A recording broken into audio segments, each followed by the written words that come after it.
this is how I feel about COVID. I'm going to be completely real with you. First of all, I feel like there's more important issues in America, in the globe, that should make me totally hate you, totally despise you, totally want nothing to do with you than COVID-19, than whether or not you think the COVID vaccine is real or not, or if you think the COVID vaccine is legitimate or not. I mean, we got pedophiles running around kidnapping kids off of school buses and molesting them.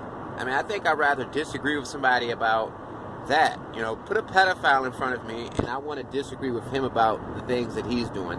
I mean, I honestly just don't have the energy, or the dedication or commitment to get upset with somebody simply because they don't agree with the COVID vaccine thing. I mean, at the end of the day, okay, you're an American. To me, I look at it like this, and it's not that I'm lazy, it's not that I have apathy towards the issue, it's just, I'm an American, and I look at it like, you're an American, and that means you can do whatever you want to do, and I can do whatever I want to do. End of story, you know? I do wish that people were a little bit more civil about disagreeing about things. You know, it seems like back in the old days, 15, 20 years ago, in a specific time frame that I'm going to give you, because people say back in the days, but they don't ever really talk about the time frame that they were referencing to. I'm talking about when I was out there campaigning. It was the 2004 election between John Kerry and George Bush. It was George Bush's re-election campaign, right? And he won it ultimately. But during that particular time, a lot of people weren't even interested in politics. I was 14 years old, 13 years old, and I was heavily invested in politics. I was actually working for one of those campaigns. I'm not going to tell you which one. It doesn't matter.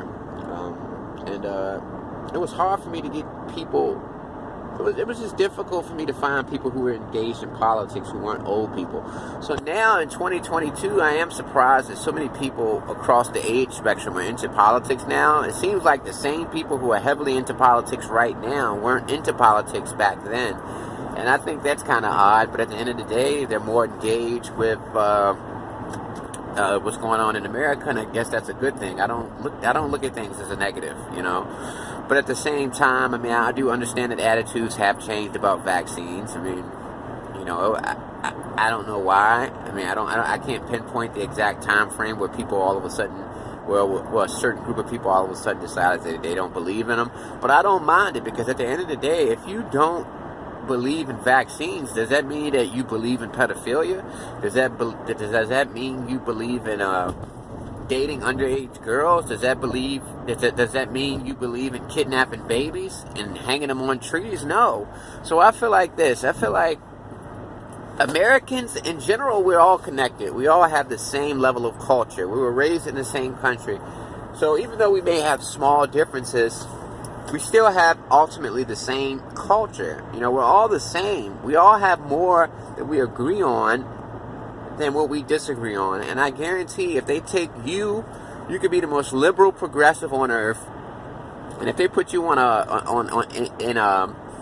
Pakistan, some state in Pakistan, Karachi, how about Karachi, with the most conservative Republican on earth, I guarantee you guys are going to have a lot in common in Pakistan. I bet you guys are going to bond with each other. You're going to be eating the same food. You're going to be talking to each other. I guarantee it. You guys are going to bond. And that's just, you know, what it is. You know, that's just, you know, I mean, and I wish that more people were like me.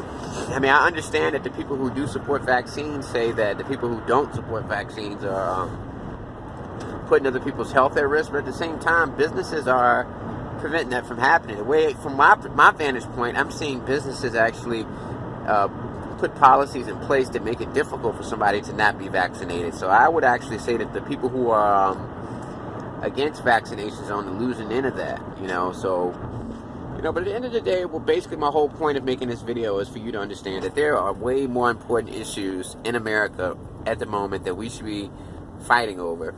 You know, we should be fighting against people who want to sell little kids drugs and stuff like that. That's, you know, we just got more things to worry about, You know, the level of hatred that we're showing to people over such a simple disagreement is the level of hatred that you should show for like a child molester. And I just think it's sad that America is so divided. Peace. Love thy neighbor. And just treat people the way that you want to be treated. You know, that's the golden rule. Peace.